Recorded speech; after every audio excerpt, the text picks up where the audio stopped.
going on, family? How is everybody doing? Please get your libations, get everything that you need.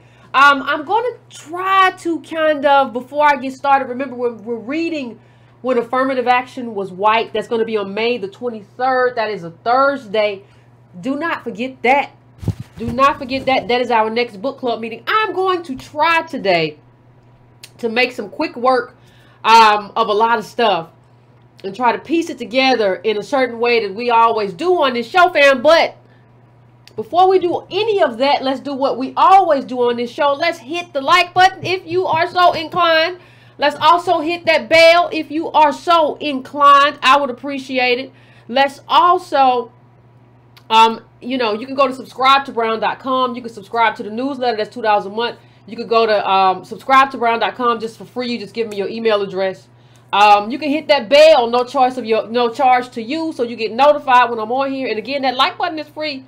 If you want to donate, donatebrown.com, as well as patreon.com/ycarnell. Listen, fam, I want to have a conversation.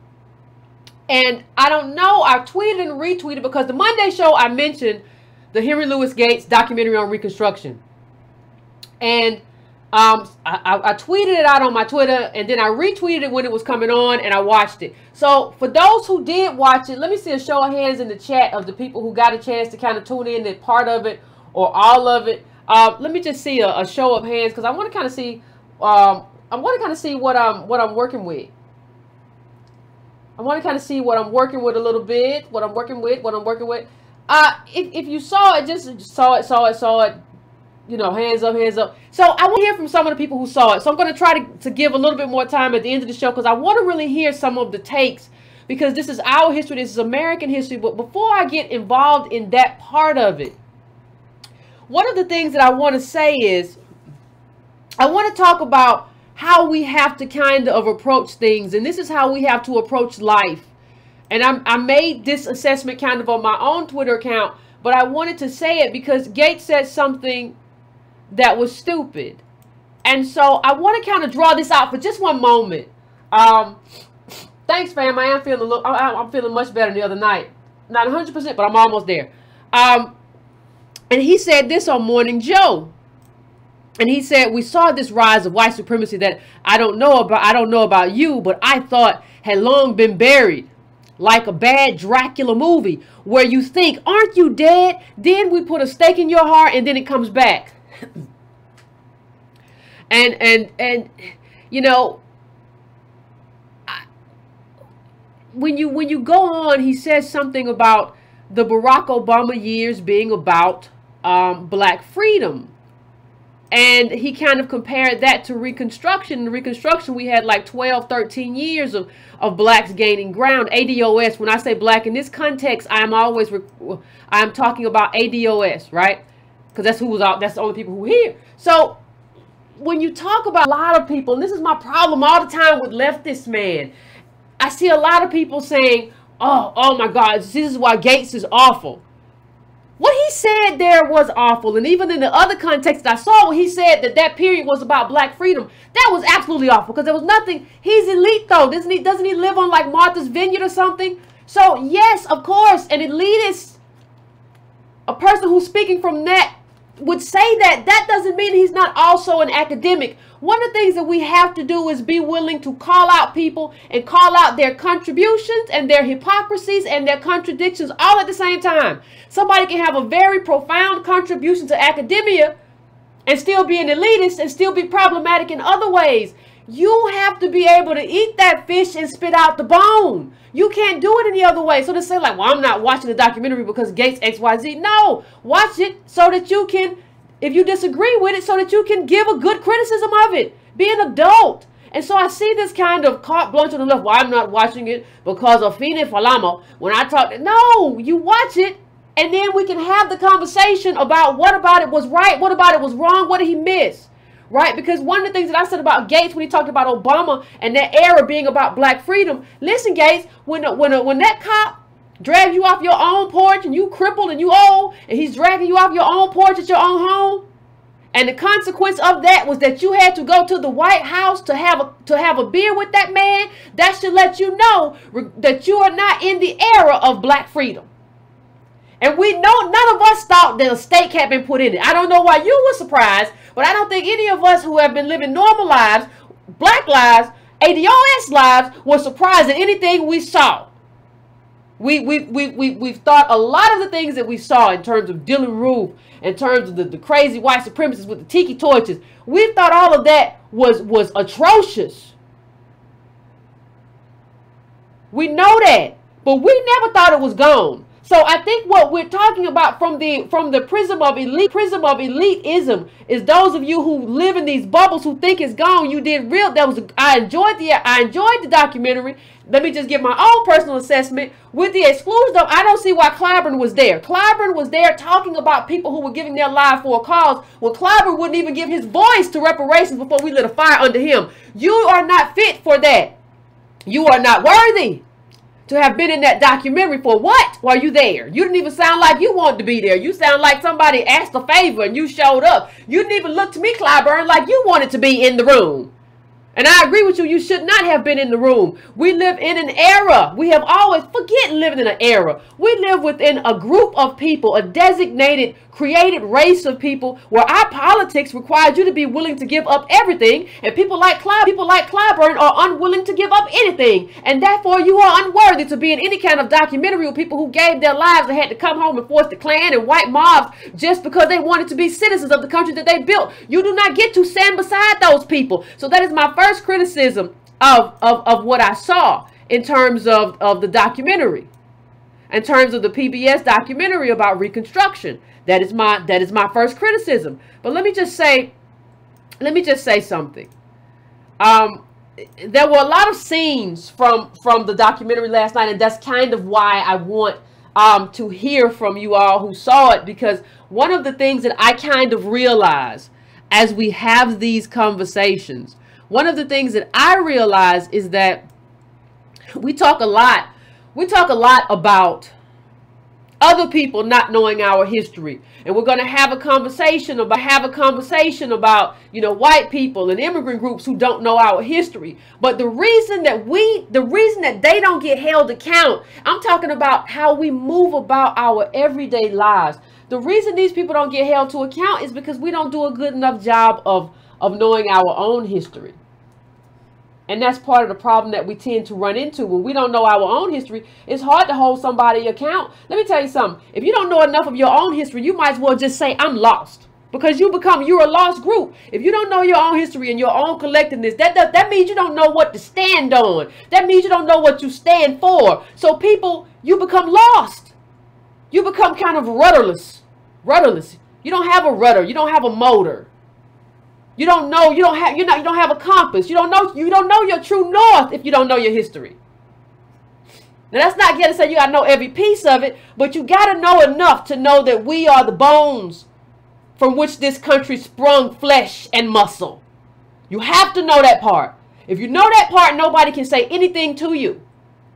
And these documentaries are a way to know that without, if you don't have a lot of time, if you have stuff to do, it's a way to know it without having to necessarily always invest in reading an hour here and an hour there. You still got to do some reading. We all know that. But I'm just saying that there are enough documentaries out here for you to know enough to know what happened here. And what happened here, and I'll just tell you as we go ahead some of my takeaways on what happened with the documentary, with the PBS Reconstruction. And for those of you who didn't see it, please please check out the Reconstruction PBS hashtag. I retweeted some stuff earlier today. There's some really good stuff in there. There's some really good resources. It's a good idea for the most part. There's only one historian, and you can probably guess it, from that documentary that I do not follow, of the ones who have Twitter accounts, which is the majority of them. There's only one that I do not follow, and I don't follow that person intentionally because I feel like they speak with a forked tongue. I feel like you don't really want to show up for ADOS, but you want to go on PBS and you want to look suave and look nice and talk this and talk that, but you don't really want to stand for us when it's time to stand for us. You want to stand for Pan-Africana and ADOS at the same time. So I intentionally do not follow your account.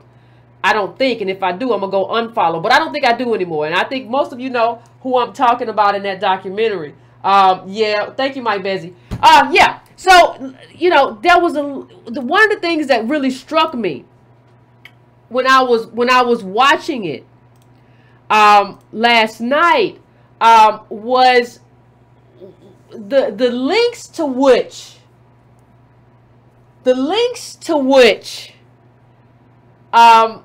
ADOS people went to become citizens. And understand, you have to understand that this whole process is now and has been about us being citizens of this country. And that's part of the reason that I always use the flag. When I started using the flag, everybody thought I was crazy. Why is Yvette using that flag? Because it's my flag. It's our flag. Why wouldn't I use the flag? When you saw, spoiler alert for those of you who didn't see it, put it on mute for a little while or whatever. You can come back to you unless you want, if you're okay with it. But you see ADOS and you became ADOS when you got in this country. Don't be like, well, they was Africans. No, not when you got here. You became a different animal, surrounded by white America and everything that came with that. This is a whole different thing. And part of what you suffered was that disconnection. But that line was severed. It's over. So you're here and you want your citizenship. You've been slaving in these fields. You've been having babies in this country. And so you sleep in the woods. I was struck by these black people who were sleeping in the woods because they is Reconstruction. They're technically free, or so they think, because you remember they have like 12 years and they're trying to vote. And the white people, and it's keeping them from voting. We're in the South. And they decide that they get terrorized at night or whatever, prevented. They sleep in the woods and come to the polls around the time when there are the least amount of white people so they can vote. They slept in the woods for citizenship. Don't just talk about voting. People kill me just talking about. They slept in the woods to be citizens and for their citizenship to matter and to have a future in this country. There is no way for me to look at that documentary last night and not see how we should have pride in where we come from in this country and the stock that we come from. I do not know all of this kind of shame that too many people have over coming from people who were slaves. I do not understand that shame. You are hiding in the woods. We had men go fight in the Confederacy and come back home with guns and then got slaughtered. And then you saw how what was meant for us as a group, they're going to redistribute these lands, 40 acres and a mule, and then they decide, no, who I talked about Andrew Johnson, who I talked about on the previous show, says, no, we're going to give it all back to the Confederates. And at that point, you see that we are being robbed of the future. And I can draw a line to you from right there to right here. What has happened to us, what has been done to us, has been of no fault of our own. That has been of the fault of this country. You see Grant looked like Grant, who, you know, Republican, different than before it flipped and they were the party of Lincoln. But you see him, like, decide to just abandon us. And just like, well, isn't that benign neglect of Democrats? So you have Republicans who are openly hostile. Well, back then it was flipped. But you have like these Dixiecrats or whatever who are openly hostile and maiming us and all this other stuff and killing us in the street with mobs. And then you have these benign neglect Democrats who are like, well, we just finna go do our own thing. And ain't nobody really with that Reconstruction stuff no more. We just finna go do something else. And what you see is just like that became our life. Just like we don't care. Like we're not going, you know, we said you were citizens. But we're not willing to do the work to make that matter. We're going to make that just be a word.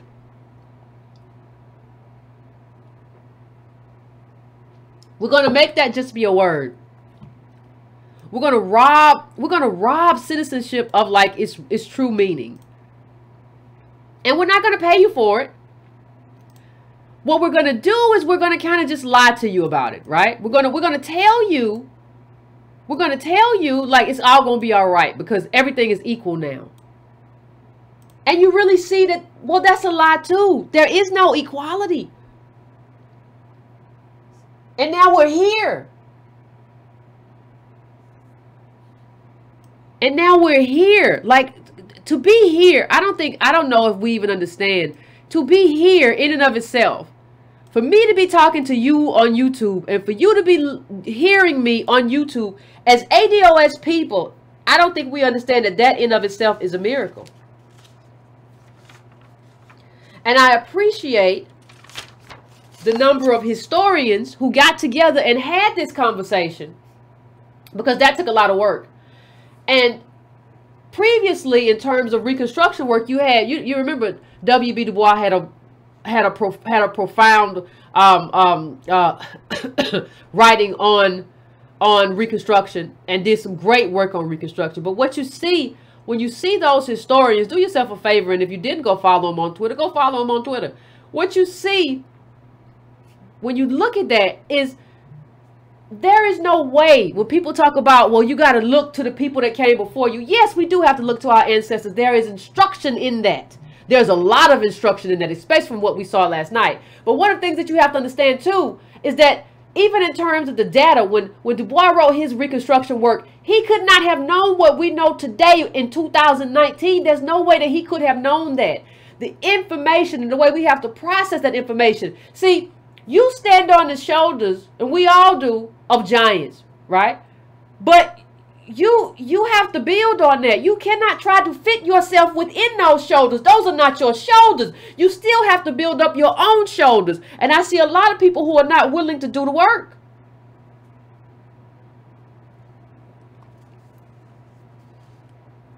You got to be willing to do the work. You got to be willing to fight new fights and lay new claims. And not to look to your ancestors for everything. They can't do everything for you. Nobody did everything for them. You got to be willing to do your own work and have your own political imagination. You got to be willing to do that for yourself. Nobody can do that for us. We can't look to anybody for a map. They wrote a map that is still important in terms of signposts and guidance, but you have to draw your own map for 2019. You cannot be intellectually lazy enough to say, I'm just going to do everything the way it was done in 1865 or 1965 or even 2005. You have to be creative enough with your own political imagination to imagine a way forward for where we are right now. And I think too many people are too lazy to do that. Understand we are a plundered and pillaged group of people. There's no other way to say it. There is no other way to say it.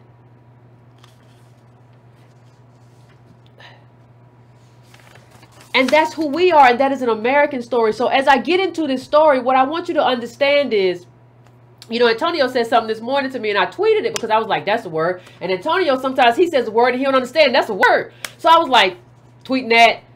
And just because you were born in America doesn't mean you built America. Just because you were born here doesn't mean you built here. And you have to, everybody has to begin to understand that and understand what that means and what that looks like and who that looks like and who we are and what we deserve and when not to talk.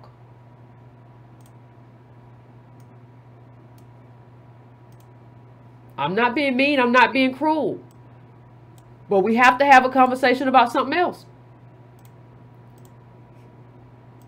You know, Cornel West Dr. Cornel West was kind enough to mention me because I can tell I don't get mentioned a lot at my alma mater, Howard University, and talk about what distinguishes, what differentiates ADOS from other Black immigrant groups. And for the most part, the reaction to that was a good reaction. It was a positive reaction. And I appreciate it. And I appreciate you. And I appreciate my Black immigrant allies who went to bat in the comments. Y'all are out there and y'all are louder, and I appreciate it. Because it's necessary. But what we have to also talk about as we talk about who we are in the context of America, we have to talk about the people who kind of went the opposite way and who are getting in the way. You had one person say, surely we can talk about the atrocity. Surely we can talk about the atrocity of slavery in the U.S. and the ongoing oppression of descendants of the enslaved as informing the need for ADOS without positioning it against the struggles of persons of African descent in other parts of the world.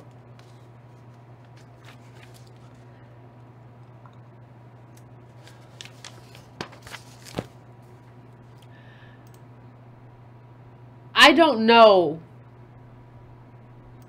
I really don't know if some people understand where they are. For those who forgot, you're in America. Ours is an American story. It is the American story. We were plundered and pillaged unlike any other group, multi-generationally, and is ongoing today. Re-enslaved, neo-slavery. Convict leasing was neo-slavery because we didn't get the land. So we are in this country. We have been pillaged and plundered unlike any other group, and our story is the American story that gave birth to this nation. You do not get to police us. You do not get to tell us how to talk about our story or what language to use. I have shared this and I have talked about this from time, and but I will say it again. You do not get to define how we advocate for our specific justice claim. This is our justice claim that we're advocating for, and you do not get to define it. You are talking too much. You are being too loud, and we have not positioned ourselves against anyone. We have been very specific about who we are and what our justice claim means for this country, and that means for you too. We have not positioned ourselves against any other group, but since you want to make comparisons, let's talk about it. Chattel slaves, American chattel slaves, created the richest country in the world. Did you do that? Wherever you are, did you do that? Did you create that? America, first of all, America is a huge enough landmass to create all kinds of different industries. I'm not talking about mostly tourism or fish or whatever. I'm talking about fruit. I'm talking about every industry. We have coal. We have every kind of temperate. It is that kind of place to create that. There would be no America without chattel slaves. You do not get then to come in here and tell the children and ancestors whose ancestors come from chattel slaves how we define it. You're here instead of where you're talking about and where you come from for a reason. There's obviously, or you wouldn't be here, more opportunity here for you. Right? Because there are all kinds of industries, a really big country, lots of people, a lot of stuff to choose from. Or at least there used to be. We're coming a front to mechanization and fewer jobs, but that's why your people came, right? Now you're going to say it's all the same, but it wasn't the same when you came here. You do not get to be here because we're here. And because of what our ancestors did here. And then tell us how to fight our fight here. And tell us that we can't talk about what it means to be an American ADOS here. You don't get to tell us. You don't get to tell us how to do what we need to do. This is not your voice, and you don't even get to tell me what somebody, listen, if you're here in America, you don't need to tell me what a Haitian thinks. You don't get to tell me what a Haitian in Haiti thinks. You don't get to tell me what a Jamaican in Jamaica thinks. You don't get to tell me what a Nigerian in Nigeria thinks. When the last time you been home? How do you know? You don't get to tell me that. Let somebody still over there tell me that.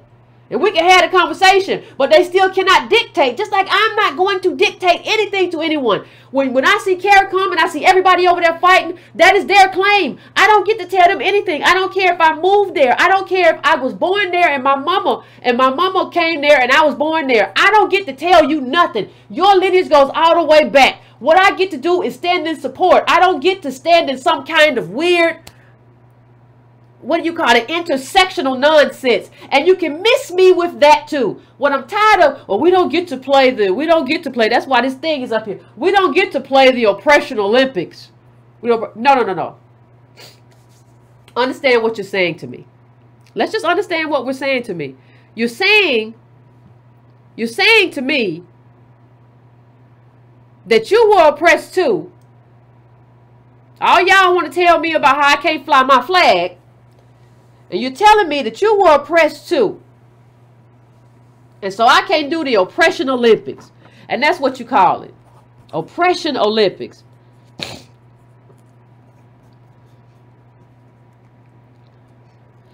Listen, I'm not doing an oppression Olympics. I have a right to privileges that come from reparations and what we built here and from citizenship. I have a right to all of that.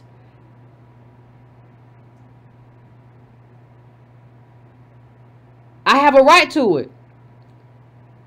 What you're trying to do is just a slick way of saying that I don't have a justice claim because something similar happened in your homeland, but you ain't home. If I was at your home and I told you this and you said, listen, this happened, I would be like, you know what? You right. But you in Canada somewhere. You're in Canada telling me about the British in Bermuda. You in Canada. You a confused person. Leave me alone. Let me do this. Let me fight this fight. Let me tell you. Everybody from the people like Roland Martin and all these people, everybody has gotten in the way. The only people who've gotten in my way thus far, I'm sure that white supremacy will get in the way eventually, but it's only y'all. You're a problem. Stay out of the way. Nobody asked you for your opinion. I don't need it. You don't even live here. This guy's in Canada talking. Shut up. Just be quiet. And let me tell you something. Saying the oppression Olympics is just a way to say this. Listen. They don't want you to count. You don't want me to do math. See, everything you know how you understand something. Let me tell you, the way you understand endurance is how you run. Right? So I run 6 miles. I understand that I can run 6 miles. And if I can do it at a decent speed, I understand that I can run 6 miles at a decent speed, at a decent pace. I have a decent endurance level. It's not marathon level. It's not ultra marathon level. But I know that because I measure it. I know how far I ran. I know at what pace I ran. I know all of the information. There's a set of metrics that you use that can determine how good your endurance is. What kind of lungs you got. What kind of speed. You can do that. But you have to measure it. What's the first thing they tell you if you're going to lose weight? You might want to start counting calories. Why? Because you have to measure it. If you want to determine what your profit and loss is of the company, what do you have to do? You have to count. You have to measure. You have to measure how much you sold. Goods, services, whatever. How much you paid your employees. You have to count it. So people who are telling us don't do the oppression Olympics, they don't want us to count our contribution and our losses, which means you're a con man or you're a con woman because I cannot understand my contribution to this country and then I can't count on what reparations and what the number is owed to me if I don't count it. I have to count. Counting is essential. But by saying none of that matters, we will all oppress. It's the oppression Olympics. It's the same way they con us by putting Hispanics in the same group as ADOS when they do math now. Stop doing that, academics. It's garbage. Do not put us in the same group because what they do is they kind of mask our failure and make it look like it's not as bad. So they may be doing the same or a little bit better and we're doing way worse and they put our numbers together. No, we are very different groups with different backgrounds. When you do the data, when you crunch the data, you take that apart. Do not put us together. We are not blacks and Latinos or blacks and Hispanics. We are ADOS and Latinos or Hispanics. That's what we are. We are not the same. Melanin does not make us a group. That does not make us have solidarity. Solidarity is an exchange, and there are terms to that agreement. And those terms do not enter into just based off of us having melanin together. Please do not put them in my category. It's no shame to them. I'm not upset with you, but you don't get to be in this category off of having brownness. We're a proud people with a proud past, and we deserve to be. Nobody ever says Native Americans and blacks and we separate people. But y'all just gonna dump no. When did y'all start doing that? You either do the work to separate us or don't talk about us. If you can't do the work like that, don't just put us together. Don't meld us together. Because I bet what you see if you took us out, you will see that like Latinos and Hispanics do either the same or sometimes better. And then you will ask yourself, how does a group that just got here, first and second generation for the most part, sometimes third, but how do they do better than a group that's been here since America? Then you will really ask yourself that question. These are all dodges.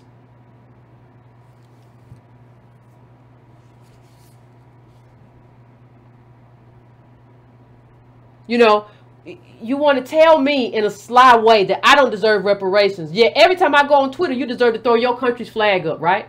In your little Twitter profile. But when I put my country's flag up, my Twitter profile, oh my God, you're carrying the imperialist flag. You came to the imperialist country. So you can come here, take your Snoopy sack, and come all the way over here to live this life. But I can't put up the flag, and I built the life for you to live here. Hush.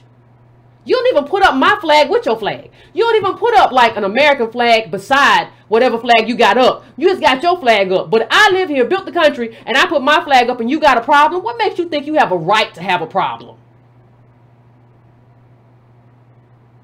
Listen. You need to ally. You need to ally. Some of y'all are way out of pocket, and black immigrant allies have been trying to get you in pocket, and you really need to get in pocket. You really need to, because this isn't the fight that you want. You don't have a right to even be in this fight the way you're in this fight, all loud and vocal and domineering. This is not your right. We don't have a home country. Stop comparing us to you. You came here voluntarily. Stop comparing me to you. Stop comparing what we lived through. You always have to come in and have some kind of sameness. Now listen, if you believe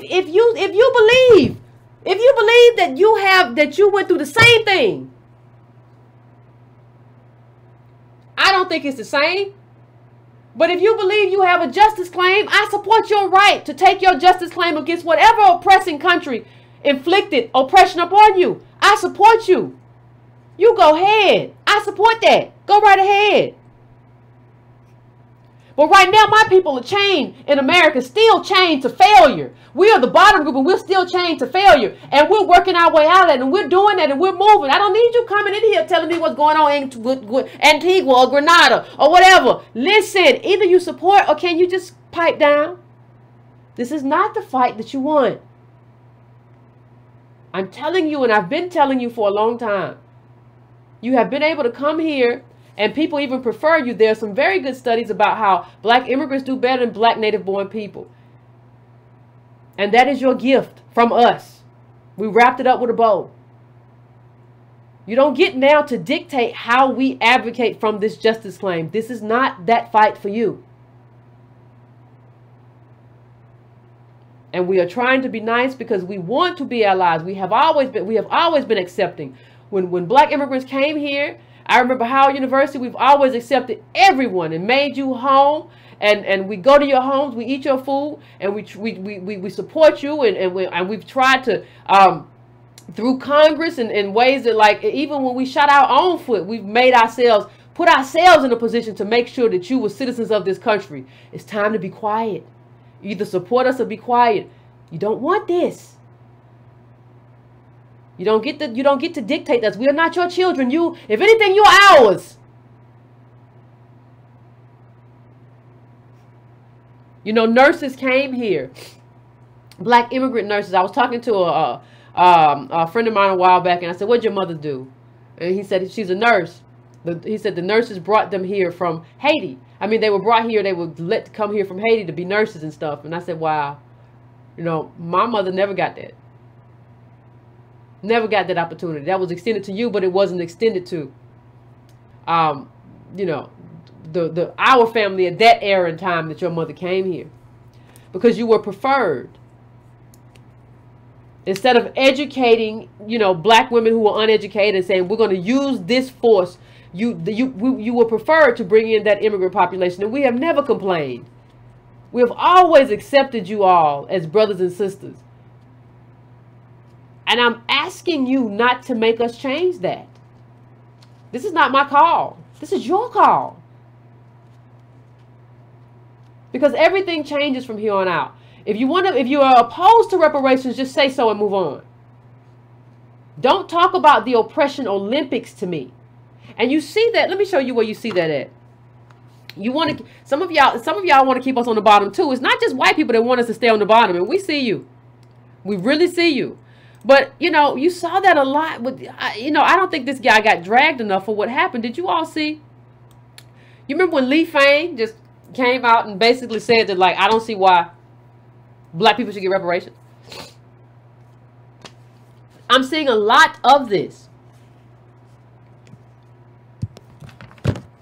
And he said, why not reparations for the millions of human beings killed in wars waged overtly and covertly by the U.S. government in Vietnam, Laos, Iraq, Afghanistan, Cambodia, Nicaragua, Panama, and so on. He named like 10 countries just so he could say, I don't agree with paying reparations. This is Lee Fang of The Intercept, basically saying, I don't agree with paying reparations for ADOS. Understand, he never made these arguments beforehand. He's never made arguments for paying reparations to all these countries beforehand. Before ADOS caught fire, he never said anything. You're saying this now because you don't want to see us get our due. That's what you're saying. And understand something. He's ignorant. I don't know if we really understand how ignorant these people are. He doesn't see a value to citizenship. He doesn't see a value to our contribution.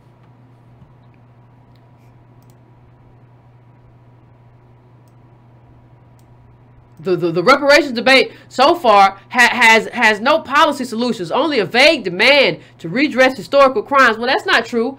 Dr. Sandy Darity wrote 40 Acres and a Mule in the 21st Century a long time ago. And we've been talking about this for a long time. If you're ignorant, just say you're ignorant. If you are in opposition to ADOS, if you're anti-black, whatever it is, I think right now what I'm saying is that I would appreciate if you would just come out and say it.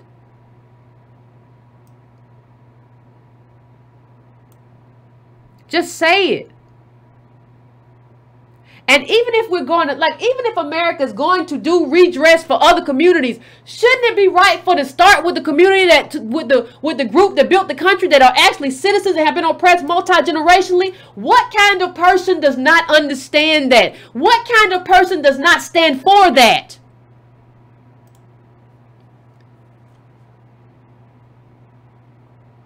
And the woman replied to him, to our own citizens. Many refugees from U.S.-sponsored conflicts ended up here and live and work. Many. Define many. Still not citizens. Still not citizens. And they didn't build the country. I don't see how a family incinerated by chemical weapons used by the U.S. is less of a moral crime. This is a moral argument, right? There's literally no actual reparations policy. No, it's not just a moral argument. This is not just a moral argument. Slavery wasn't a conflict. We were currency. How do you not understand that? We were the currency. It's not just a moral argument. This is a financial argument when you build the economy of a country. Please take note of who your friends are, ADOS family. And if you look closely enough, you'll see that we have no friends other than the people who are putting themselves out as such. And you'll know that by the people they're checking. I know my black immigrant allies because I see them checking people. There's no policy paper. There's no policy paper. Not write one because it's right. There was no policy paper for DACA either. There's no policy paper for anything except you write one. But HR 40's been in the Congress for how long? You have to begin to understand. We have to begin to understand who our friends are and when we have no friends. We have to measure. We have to count. And you know that. You know, one of the things that you're really beginning to see as we move forward is how much, how much we are actually starting to get traction in terms of people beginning to understand the plight that we have. Like, it's actually starting to, I don't want to say matter because it always mattered. But let me see if I can bring one other thing up for you. I want to bring one other thing up. Because it's important. Like, all this stuff is important. All this stuff is really important. But before ADOS, we weren't having any of these conversations. And it just goes to show, like, the failure of black leadership. the failure of the people who have been recent, not black leadership in the past, but black leadership like recently. Mark Morial running around, running, doing something that he ain't got no business doing. And you see, I saw this, right? Pew Research Center, most U.S. adults say the legacy of slavery continues to have an impact on the position of black people in American society. Oh, that's an interesting poll to do right about now. What made you do that? That's interesting. How did that come in stance? How did that happen stance? And let's look at just a couple of findings really quick. Most black adults have negative views of the country's progress. No, Sherlock. 71 race relations in general are generally bad. Black 71, that's an astounding number. 71% white, 56%. You can't just, don't run around just blame that on Trump. That's not, this is America. I don't know what to tell everybody. The legacy of slavery affects the position of black people in America today. Blacks 84%, whites 58%. Look at this. Not at all likely that black people will eventually have equal rights. Only 7% of whites, blacks 50%. The country of your birth. And we doubt that much that we will have equal rights. What does that tell us where we are, family? What does that tell us that's going on? Our country hasn't gone far enough in giving blacks equal rights with whites. Blacks 78, whites 37. Let me tell you something. Let me tell you something before I go on. I want to talk directly to white America. You all don't understand us. And I'm talking about en masse. You don't understand our lives. You don't understand what we go through. And part of that has to do with the fact that we haven't told you. We don't tell you the truth because we need you to go along and get along. And sometimes y'all are very underhanded in terms of like, you don't want to hear it. You want to believe what you want to believe because it makes you comfortable. But you all have put us in a position to where like, I don't know how, and I'm not talking about an off person here or maybe somebody you know here. I understand that. But if you don't know our terrain, that means knowing our history and our individual lives. If you don't know our terrain, how can you be our friend and our countrymen? How can you do that? When you look at that, when you look at this, black people are telling you like that is these numbers are a cry for help. That's all they are. That's telling you we don't get treated. We are not, forget treated. We are not citizens in our own country. That's what that tells you. And you, on the other hand, are being like, I don't necessarily believe it. That's garbage. You don't get to talk about, you don't, like you, when you see numbers that far apart from people in the same country, that's what lets you know that the South won the Civil War. And that's what lets you know, white America, you don't know what you're talking about. And it's just like if you're in any kind of relationship with anybody. If you're in any kind of relationship, that person has, I don't care whether it's a friendship or a romantic relationship, that person has to understand your life, your history, and your internal terrain. I don't think we have put the rest of America, and a lot of people access whiteness, even though they're not white, so I'm including y'all too. Because if you ain't black, you white in America. That's what happens. You get to get there eventually. You may not get there first generation, but you get there and we can't get there. So anybody, if you are not doing that work to understand our terrain, our internal and external terrain, I don't think we owe you anything. I don't think you even get to be our friends. We shouldn't have even played you our music. Because you haven't done the work to like earn your way into the life that we and understand. And you haven't fixed it. I don't need you to express empathy. Oh, that's so sad. I can't believe that happened to you. Well, we're going to have to talk to the commissioner because I don't think I like it. No, like in mass. In mass, you have to be willing to give up whiteness. That's what this era demands. Non-whites are more likely to see advantage in being white. 59% helps a lot or a little. 59%. That's a weird kind of thing. White, 56.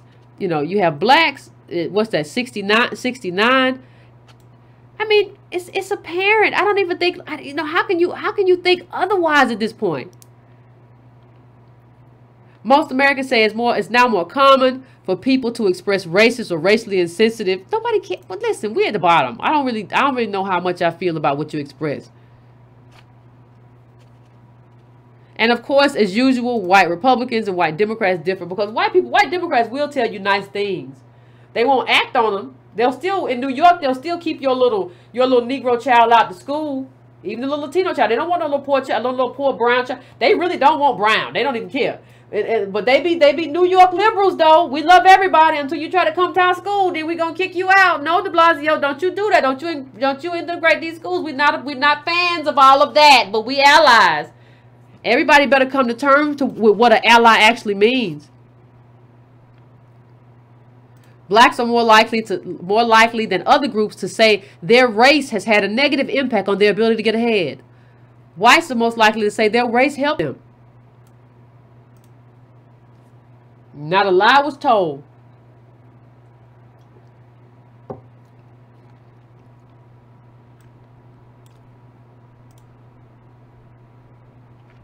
Blacks are far more likely than whites to say discrimination is an obstacle for black people.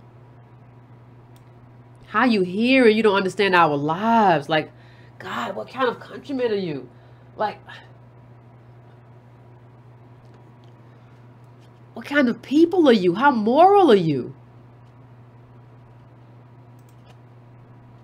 Whites and blacks differ widely in views of how blacks are treated. Yeah, because you don't want largely doing the mistreatment. I guess you wouldn't say so, would you? All these microaggressions. So I say all that to say, listen. I say all that to say this as we come to the end of our show. Well, not the end of the show, but the end of this part. You know what I mean. You know what I mean. I said this before, but I'm gonna say it again. The Jewish community is right to chase down all the money, and they count it. If you got a painting in your house that a Jewish person did before they were taken to murdered by the Nazis, they want that. And they right, because it's theirs. We have a right to chase down all the money. And we never have, because America made us a fake promise. Nixon knew when he talked all that black capitalism stuff, he was making a fraudulent promise. Yeah, just get them to tell them that they're going to be capitalists too. And we still running around with 10-pound pinky rings on, thinking we're doing something. No, it's time for collective politics that matters. That's where we are. Reparations is understanding that debt. You have that Harvard young lady who brought up, who is suing for the picture of like her one of her ancestors who was a slave in the picture. Yeah, pay her money. You don't get to have that picture and not pay the money. Y'all don't really get to have Henrietta Lacks's sales and just like, well, we're gonna put up a monument. No. This is America, baby. Dollars and cents. That's just the grease. That's the grease. That's the oil that runs America. I don't know who don't understand that. And American slavery has a specificity to it. Our struggle is primary here. This is America. Understand it. Be okay with it. Support it. If you're an ally, otherwise, I don't know what we have to talk about. So, fam, give me a few minutes to set up the phones as usual. Woo. Come back and we will have the conversation.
What's up, family? We are back, and we are going to the phones. I think y'all know this. I think y'all know the first caller. What's going on, 310? Hello? Hello? Hello? What's going on?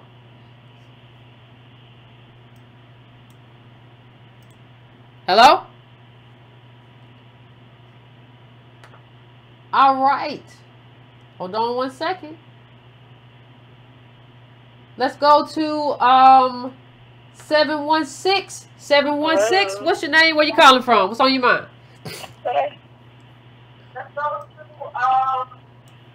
Turn your background down. What's going on? What's going on? Can you hear me? Hey. Hey. I'm really excited. I never get to call. I'm always asleep when you're alive, and I love what you're doing. Thank you. I appreciate it. I'm actually hello? Hey, I'm here. Yeah, I'm actually a homeschool mom, and I watch you on playback with my son a lot, so he'll love this. He'll be upset. You don't let me call. No, he needs to sleep. But I love what you're doing. I keep telling him we need to find ways to get more active, and we're going out in the community, like, trying to think of ways to get more active, get more involved. Very good. That's it. Okay, well, thank you. I appreciate it, and I appreciate that you're finding ways to get more active. I think that's wonderful, and I want to thank you. Thank you. Thank you. Bye, fam. Thank you. All right. I'm going now to 773. 773. What's your name? Where you calling from? What's on your mind? Hi, Yvette. My name is Jason. I've been watching you for like 4 months, and I've been getting a lot of information and stuff out of you, what we're going to do in October, whatever. I speak in we because Okay. it's us. You know, I'm from Chicago. And anyway, my point was, I saw something during the Nipsey Hussle death, like as far as the Equality Act that they're getting ready to write into the 1964 Civil Rights Act bill, to include these people that would gut like women's rights. What? A lot of things that's not meant for these people that's meant for us, you know, that's all I'm saying. How would that affect us? You know, and then the distraction with Nipsey Hussle, that took a lot of people's attention away from that what's going on in Congress, you know. Secondly, I'm a little nervous, but secondly, okay, I go around to my people a lot trying to explain the ADOS movement. They look at me like I'm crazy or some shit, like, well, excuse my language, but they look at me crazy. And me trying to explain it to them, I'm not you, I'm not Antonio Moore. It's hard to explain to them. Do you think we need like a yellow vest movement like they had in Paris, France, to give more attention to reparations? No, I just think everybody needs to become it. If you say, you can say, like, I'm not Antonio, I'm not Yvette. Like, you have to become that. And then if people still don't accept you, like, I don't know how you keep those people until they come around. Like, I think part of the problem is that, like, we don't want to lose people. Like, we're like, oh, but that's my so-and-so. Are they really? Like, I think we honestly have to get to a point where people have to be like, I got to get in with them, as opposed to us trying to get in with people. I'm not saying that you don't work with those people. And I think you try. I think you're doing the right thing. I'm trying. We all trying. But I think at a certain point, like, you got to be just like, well, okay, do you, and let me know how that turns out. Like, make $1 million. You say, okay, you finna go make $2 million. Go make $2 million. When you come back to me and we talk about it and we chop it up and you tell me how you made it. Like, until the, like, I think you have to be careful to protect. You have to advocate. I advocate. You have to advocate. And you're doing the right thing, brother, by doing that. Yes, and I never give up on that. Yeah, but don't drive yourself crazy. But like, you can drive yourself crazy with these. But like, you can drive yourself crazy with these people. Some of these people have mental. I'm convinced that some of this stuff is a mental dysfunction that came out of slavery. They're gonna believe what they're gonna believe, and the facts don't matter. And like, when you run up against that, I don't know how you deal with that. You can just get information to the person, right? And give them all that data, all the reports that we've given that person. You can give it to them. If they don't want to read it and do the work, I don't know what else you can do. Here's what I will tell you. I was watching the comments. Right, I hear you, Yvette. I was watching the comment section, and it was like people was giving out suggestions, like, should we should we all contribute to billboards and put them around the country so people can get to the message? I don't want no one to start controlling our narrative, you know?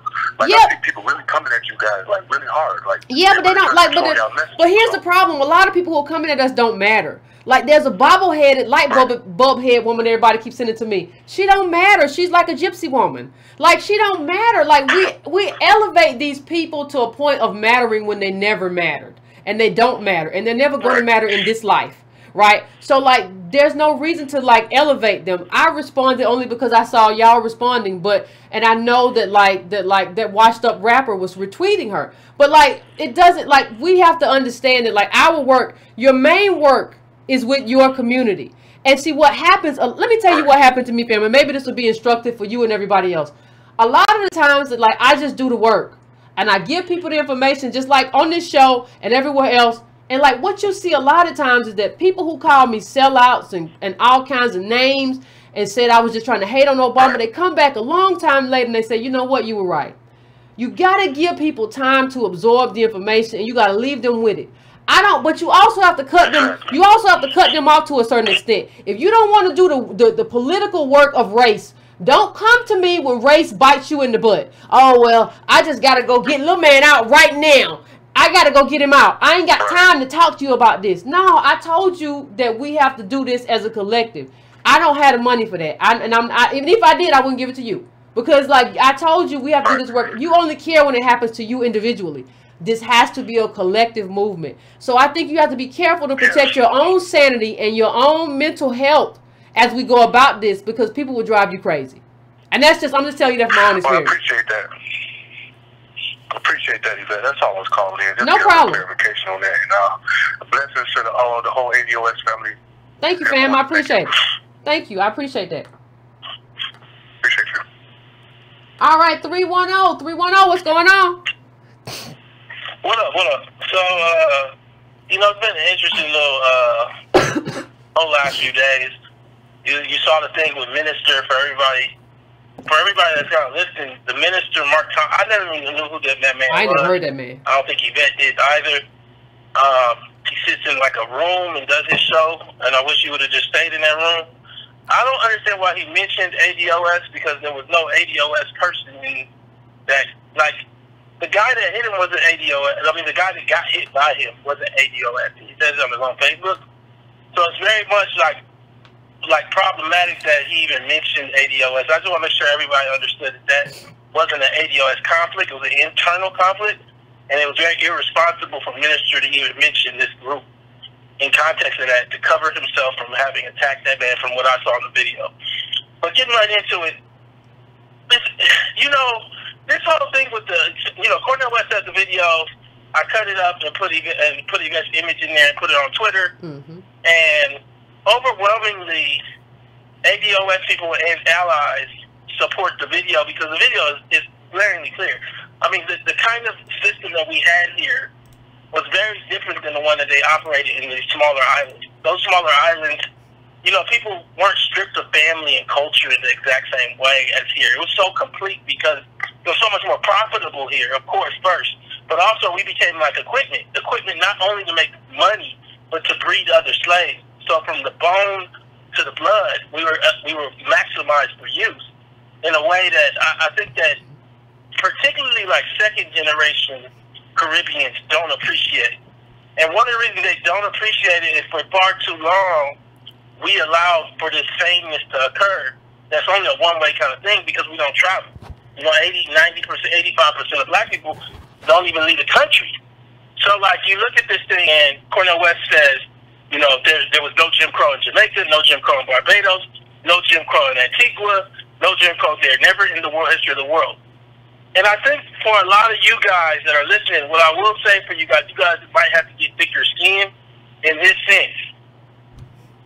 We digest the world in one, like we as a people, individually as Americans, in one communication at a time. But what you don't always do is give context to not only who you're talking to, but how many people does that person represent in like a common thought. So I'm going to tell you right now, I'm always testing theory. When you look at the ADOS video, like I said to you in the prior show, on the Yvette show, it has 7,000 likes. and it has 150 dislikes. If all 150 of those people come on my Twitter, or all 150 of those people do videos, or 5 of those people do videos, I don't need to see those 5 videos. I don't think you understand the kind of, I don't think they understand, nor we understand. This is over already. This is already done. Understand that Black America is 42 million people, but only like 7 million are new immigrants. 7 million, first and second generation, 7, 8 million. We are the dominant population. We're just too quiet right now. And one of the things that's happening right now is that we're getting loud. And I want to share with you again from ADOS 101. You can catch this robust reparations piece I did. But this Smithsonian quote is quite telling, because it says, in fact, if any voluntary immigrants outside of the United States, of students were in the United States prior to the Immigration and Nationality Act of 1965, few, if any, voluntary Black immigrants outside of students were in the United States prior to the Immigration and Nationality Act of 1965. So you don't have really any Black voluntary immigrants before 1965, bar few. And those few are students. Understand what this means. This means that everybody that's saying these claims wasn't here when America made niggas into niggas. Let's have the conversation. Now, they went on to say, before 1965, Black people of foreign birth residing in the United States were nearly invisible. According to the 1960 census, their percentage of the population was to the right of the decimal point. I think one of the things that's happening for the second generation immigrant is that their parents are not telling them how foreign they are in this land. And because we're so open armed, they think because we both know who Beyonce is and we both know the words to Boyz II Men, we're the same. And fundamentally, what ADOS does is it challenges all of that. See, when they're saying real slick, and I come back to the conversation with the young lady with the yellow hair that looks like Amber Rose, but she's trying to be an academic, all this weird stuff, this mesh. When they're saying we don't have to fight in your country while they get a scholarship that's for you, that's easy to say because you got my shirt on. Ooh. You have my sweatshirt on. So, of course, it's like coming to America, the scene when he comes downstairs and then everybody got his stuff on. Yeah, you got my stuff on. So now, of course, you don't want to fight. What I'm saying to you is that fundamentally this conversation is a must-have because it's the only pathway to get to reparations. That brings me to another point about this whole thing. Another confused group that's really, really created a lot of conflict is the African or the half-Caribbean person, like a Candace Owens, the Issa Rae, because I'm not connecting them in concept because I don't think Issa Rae has Candace Owens' viewpoint. But in many ways, they really represent them. They put themselves out as though they represent the center of Black life, America, as though they represent Black thought. But when you actually cut it open and you grow up in the synagogue for 4 years, and then in Potomac, Maryland, that's Issa Rae. When you're like Candace Owens, who flipped from being an NAACP person into being, she's half from the I believe the Virgin Islands. And stop saying that the Virgin Islands. Stop saying that the Virgin Islands is America too. We talking about it's so ignorant. We're talking about southern states that have shadow slavery. We're not talking about new territories that are islands. Like, fundamentally, the way that they so indoctrinated this group with so much confusion, it allows a woman like this, who's been all over the place, who isn't even a college graduate, to be speaking for us in front of Congress, speaking for us as a representation of Black folks. And I say all this just to come back to it, to say that the African, the half-Caribbean, we have to make them pick ADOS. Because right now, because ADOS means slave, naturally what's happened is that's their peg leg. That's their cultural peg leg. That's the way I put it. Essentially what they do is that I'm Senegalese. My daddy's Senegalese. I really root myself as Senegalese. That's how I end up marrying a Senegalese man, as Issa Rae. But what I'm going to do is all the value of being in America is through my peg leg. So I'm going to take my peg leg out every time I'm around the 35 million African Americans to sell a movie and take off earrings in the parking lot and act like I'm ghetto all of a sudden. No, do a movie about being cynic and leave and just be at that sound.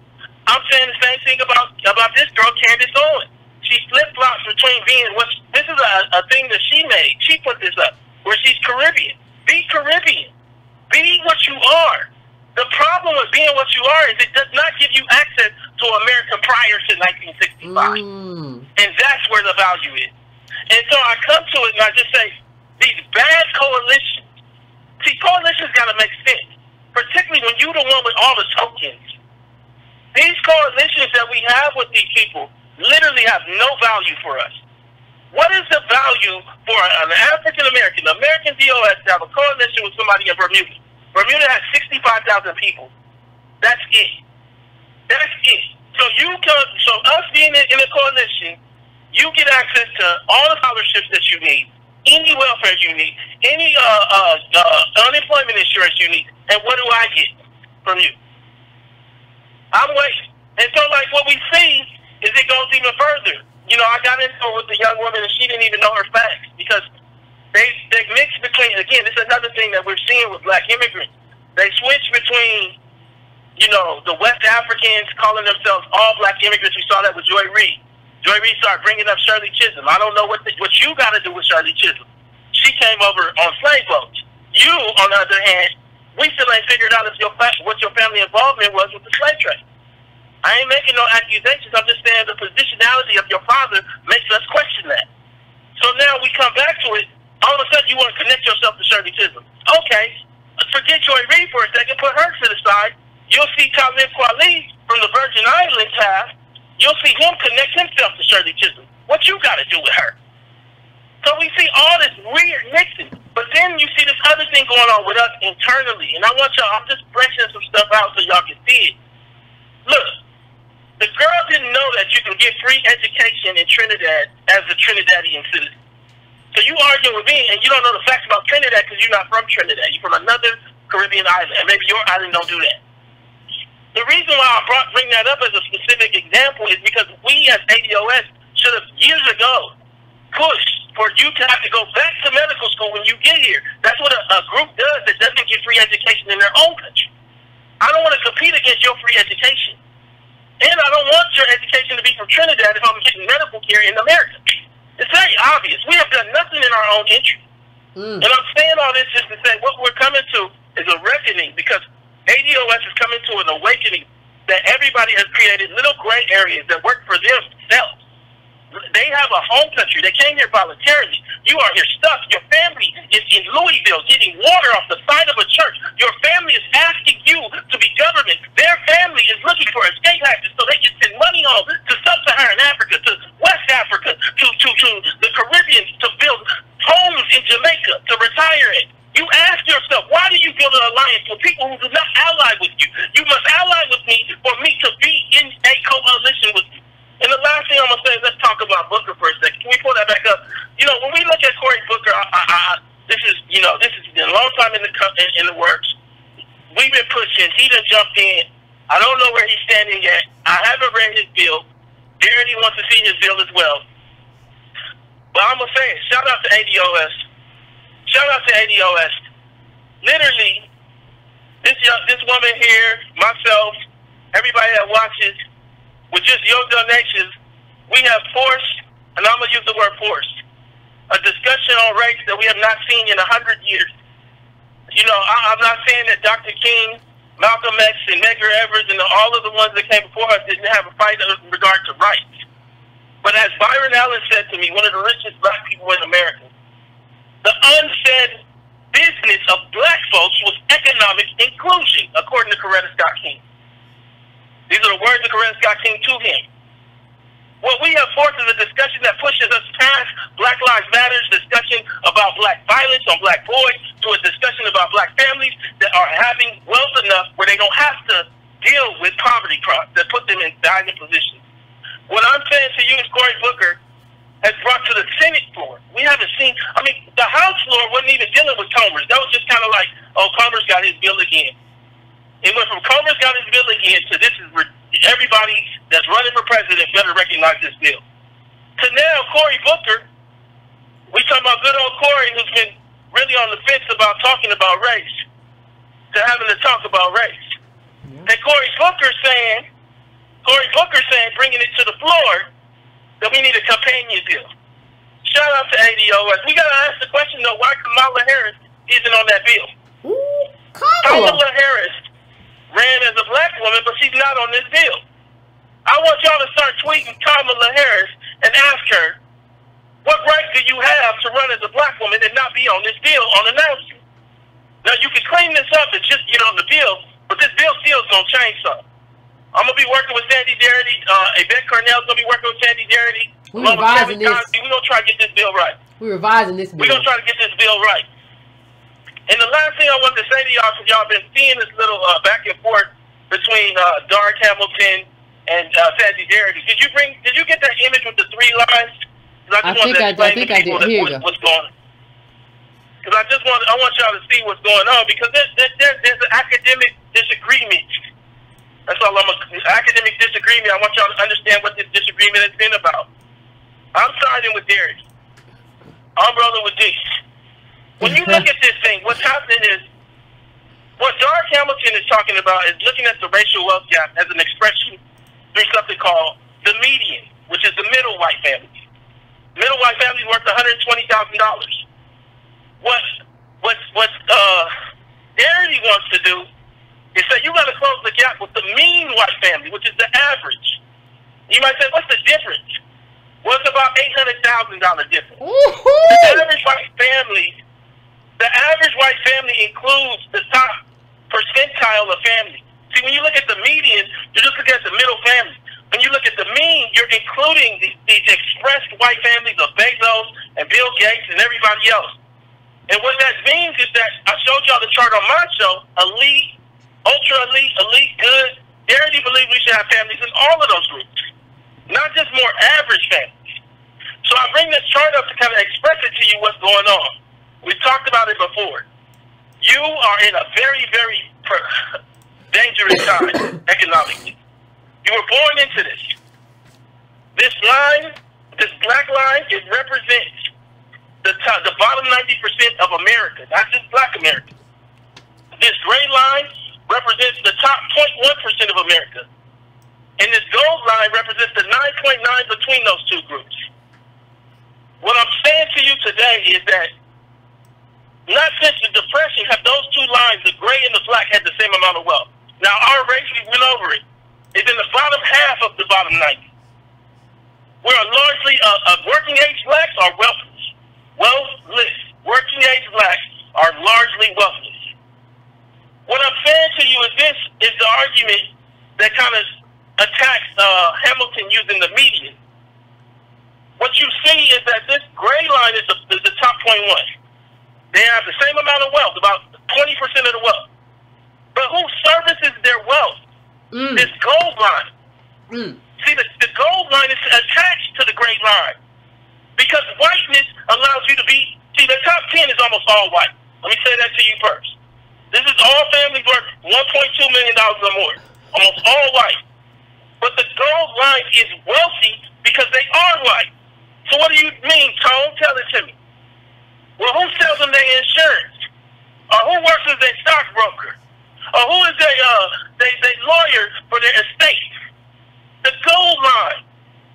See, what you got to understand is if you allow an analysis of the racial wealth gap that takes out the gray line, but doesn't attach the blue line to the the gold line to the gray line, and even part of the black line to the gray line, is you lie about what America is. America is not Great Britain. It doesn't have dukes and lords and kings. This is a country where a good-looking white woman born to a good family can move right on up the chain, but a black woman born to a better family falls right down. Oh! I don't want to hear nothing about no medians.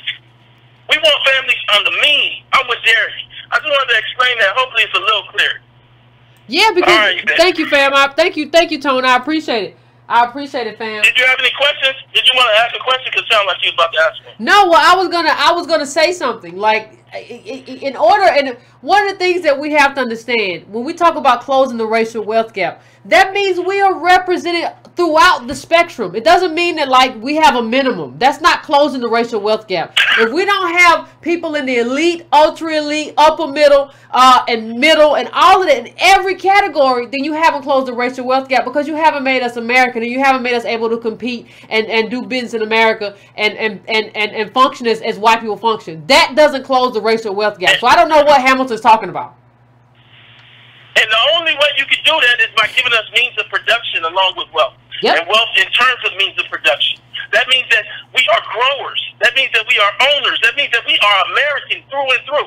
See, and now let me just end on this. I don't know how many immigrants want us to become that. I'm just telling this to you straight. Because that changes blackness altogether. I'm telling you, throughout my life, I've experienced in a number of occasions, blackness has its own wealth calcification. You see it in terms of slick things that people do in dating and friendships and everything in life.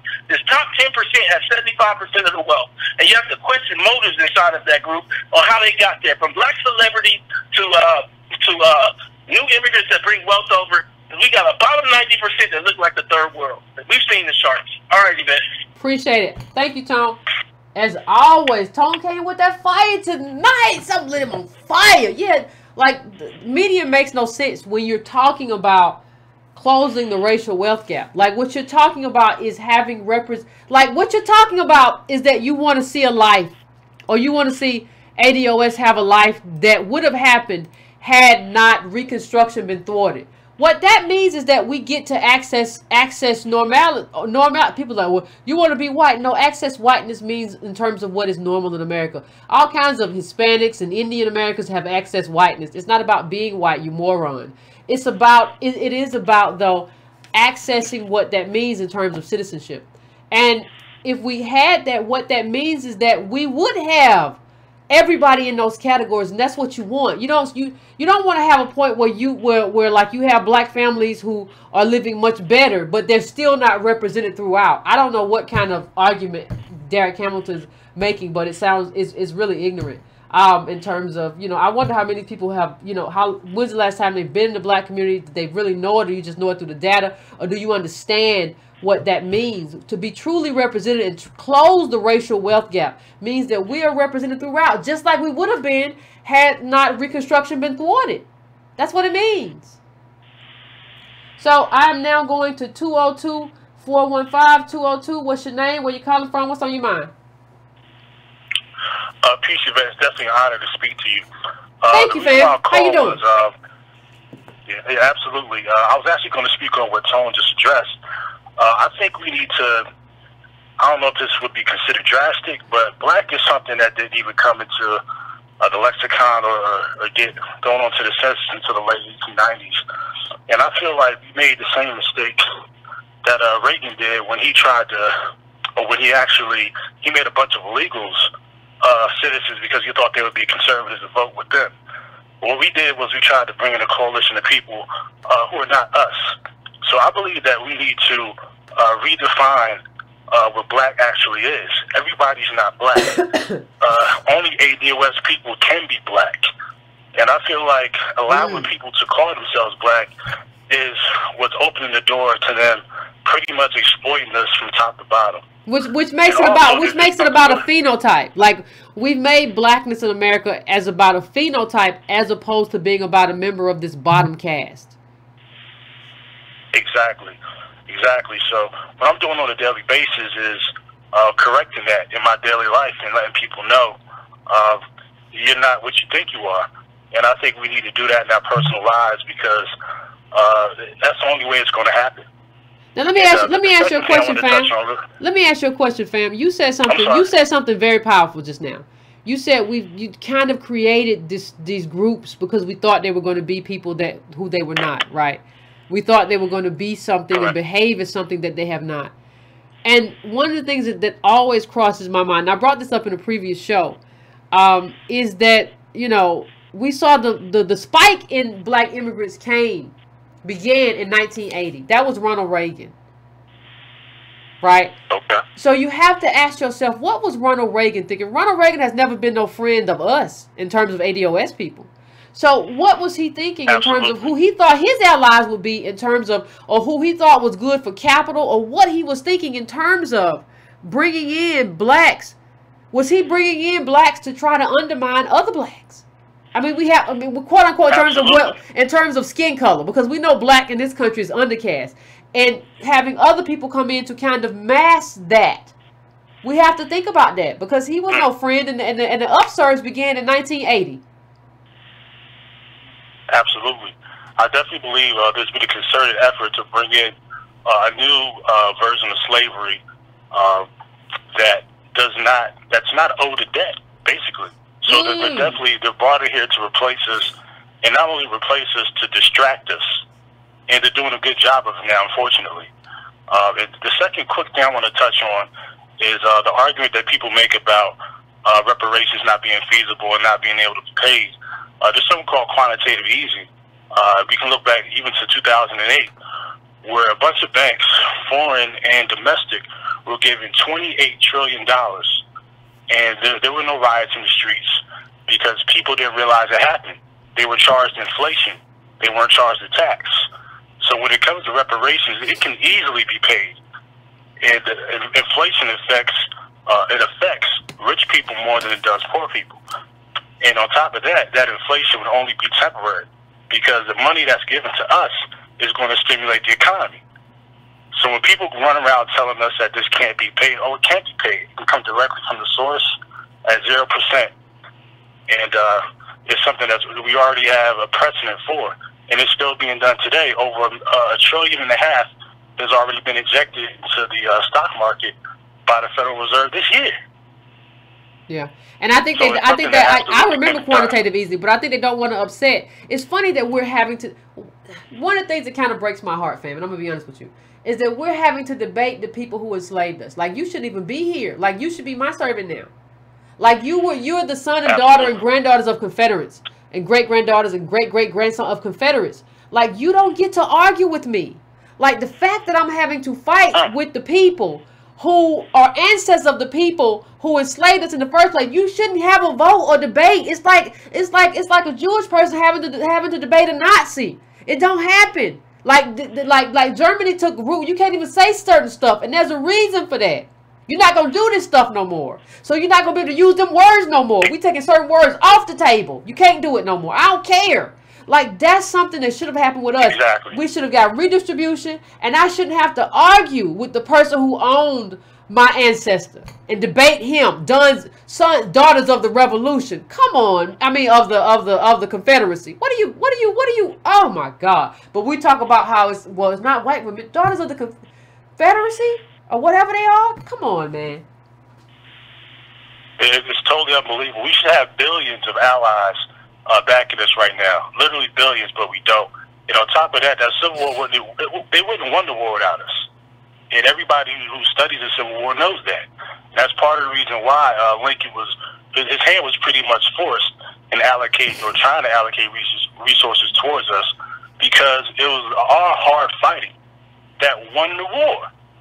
So when they tell us, okay, our family members died to pretty much free the slaves, number one, that's not true. And we all know that's not true.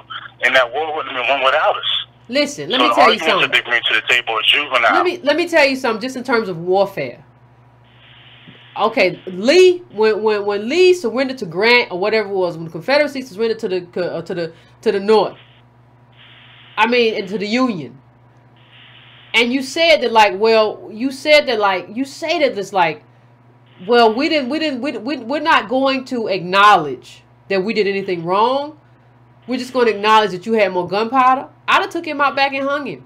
Like, you don't get to tell me you didn't do anything wrong. You have destroyed the country. You have maimed and killed, like, people who didn't deserve to die. You have even Southerners who didn't want to be a part of the be a part of the Confederacy had to be a part of it. And all of this stuff and everybody who got killed. You don't get to come in here and tell me that you don't get to be this. Like, he shouldn't have been allowed to, like, live out his, like, I don't think people understand, like, the warfare was done wrong. Like, they were far too lenient to the Confederacy. And they didn't give us their stuff. You should have gave me their stuff. They wouldn't have been able to re-enslave us. They didn't have nothing. That's the truth. And we could have picked the cotton. We know how to pick the cotton. So we could have been the business people that picked the cotton and sold the cotton because we know how to do it. And we could have used that wealth for our own family. America, you ruined us and you got to fix it. There's no other way. Yes. There is no other way. First, we ran construction in this country. And they pretty much, they pushed us out of that. There's so many things that were done that are on record and easy to find that it's not even funny. And the debt's going to be paid. And the problem now is that we're awake and our eyes are not going to close anymore. This is the information age. You can't just erase it as easily as you did before by controlling the school system. Now we're going around you and we're educating ourselves, and it's not going to stop. Yep, you're exactly right, fam. I appreciate it. I appreciate it. But yeah, that's what this is. It's an honor. It's been an honor. And for those, I'm not being aggressive. This is a war. Wartime has like stuff that happens. You don't get to come in here and you lost. You out here leave. You just lost. You just lost. And you come tell me you didn't do nothing wrong. Well, if you believe that, then come take a walk with me, brother. Come take your last walk. This is warfare. Like, how are you still having this conversation? Everybody got to know, like, your leader is no longer here. What you think you going to do? Who you think you going to be or become? You can't let the leaders of this stuff, especially if they're not prepared to fall on one knee, you can't let them walk the earth like that. It creates a conflict. It's basic war strategy. It's basic battle strategy. It's basic, like, what are you doing, Lincoln and everybody? Trying to bring the union together. It's not about just bringing the union together. It's about how you do it. You set the stage. This was weakness. You set the stage for us to be here in 2019 talking about the same stuff we've been talking about. That was weakness. You should have brought those Southern Dixiecrats to heal. You should have brought those Confederates to heal. Let them work for us. They would have been brought to heal. You should have gave us all the land. We know how to work it better than them anyway. We've been working it. They can work for us on the land if they want to. We get their guns. They don't have. They shouldn't. You should have set it up where Confederates couldn't even bear arms. They're not allowed to have weapons. They can't vote. They can't vote for at least 2 generations. I don't care. There are a lot of things that could have been done differently. Team of rivals. That's some garbage. Anyway, I'm going now to 973. What's your name? Where you calling from? What's on your mind?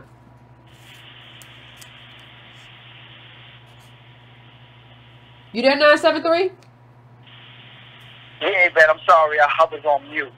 No problem. This is caller out of New Jersey. First, I just want to commend you and Antonio because, for the callers, we have to really throw our support behind you guys because last week, you guys basically showed how clear and how dedicated you guys are to the message that this isn't just about grabbing headlines. With the passing of the rapper Nipsey Hussle, you guys just stayed the course. You know what I'm saying? And that's something that I paid attention to. Thank you. I appreciate it. Now, I just wanted to say, it's real interesting as it ties into this, and also for the caller who says that he's not well versed in when he get in conversations about ADOS. Repetition. Just go over the, I would say just go over the old shows and also read books, like the book that I'm reading right now, and I'm following a book club right now, and it's Sundown Times. That's a great book. Okay. So, now, so I'm talking to a Haitian female. The Haitian female is, this is somebody that I might date. So the conversation had to be had. So we had the conversation, and some of the same tropes was brought up about, blacks not taking advantage. And so we went into that conversation. So I said, can you go into detail? What do you mean? Well, my father came here. We all piled into, one apartment, and we worked hard. And my question to her was, I said, but my ancestors built this country. Why should I have to live, or why should my people have to live like we just landed on the shores?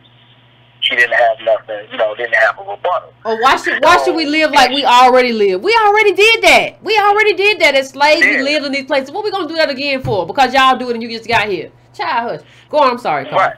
Exactly. And also, you know, when you get into these conversations, they talk about racism and black oppression in the abstract, like it's just some kind of thought that doesn't exist, you know, or it's something, you know, far in the past. So, you know, so then we had the conversation about the same another trope. Well, you know, we don't take jobs. We shun jobs that other immigrants would take. So I asked her a question. I said, why that question is always reserved to black Americans and not white Americans? She didn't have an answer. I said, you know why? Because white Americans have everything. Again, my ancestors built this country. So I gave her an example, and I said, listen, right now, if black Americans was offered the opportunity to go to Jamaica because some kind of shortage in the nursing field, and we was to all go there, and instead of Jamaica investing in their citizens, they basically call out to the world or black Americans to come and fill the jobs. But if they would invest in the Jamaican citizens, they will fill those jobs. Now we go there, we build a community, we take these jobs. Now we're in the country looking down on the other Jamaicans who are living like in poverty. And we look at them and we say, wow, you know, why can't y'all get it together? And I said that to her, and it made sense. You know what I'm saying? So I had to be patient with her. So I said, do you see that correlation? And that's what you guys are doing. I said, so what you have in an example of a country that has not invested in its citizens, but basically sent the call out to the world to bring other people to take jobs where if they would invest in us, we would have it. That's what you see.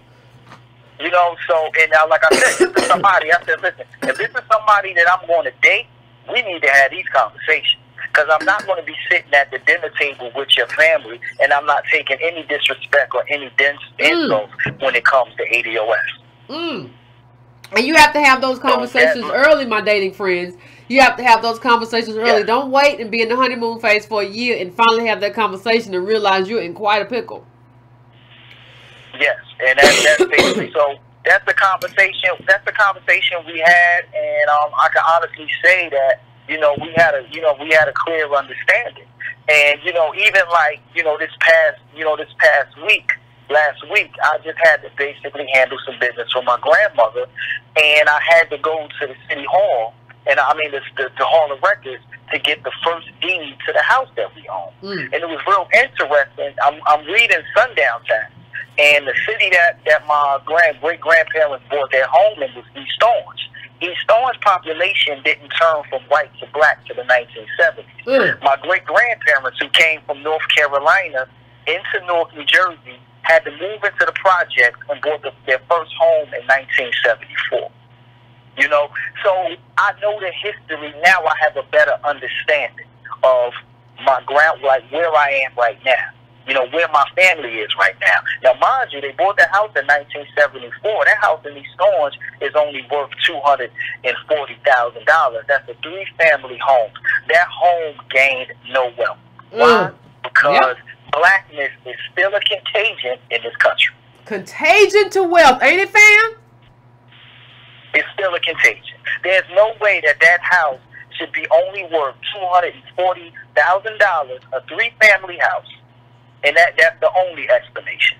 You know, so I had some other things to say, but I don't want to ramble, so I just put a period right there. Appreciate it, fam. But yeah, they made us a contagion of wealth. Nobody else was a contagion of wealth. Nobody else was made a contagion of wealth. Meaning not only could you not build wealth, if you moved into another community, you were going to destroy their wealth. So that made it to where white Americans, even who were trying to do the right thing, was like they had in the book. Remember the Rothstein book? The dude tried to sell to a black family, and like he got in trouble and all kind of stuff. You're a contagion of wealth. They made us into a virus, a bacteria, something like that. Like you have to pay for that though. You don't get away after you do that to a people.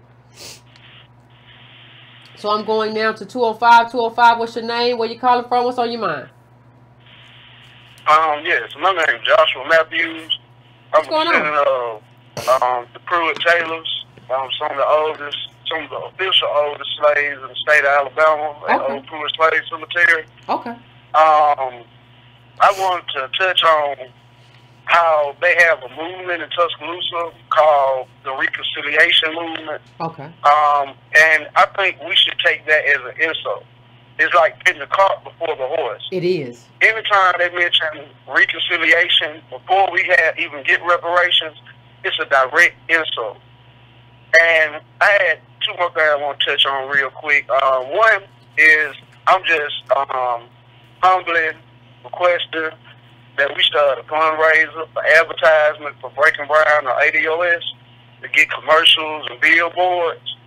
And my second request I'm humbly making, I was removed from the ADOS 101 group because I called out somebody that was from the islands who was in the group, and they was calling us POWs. And I think words are very important. And I think that we should be ADOS. And I called that out, and I was removed from the group. What group? What group was that? There's a ADOS. What group? Is this a Facebook group? What is this? There's a lot of group popping up. So what group is this? It was ADOS 101. That's a group? Yeah, it was like on Facebook? Where is it? Is it on Facebook? Yes, ma'am. It was on Facebook.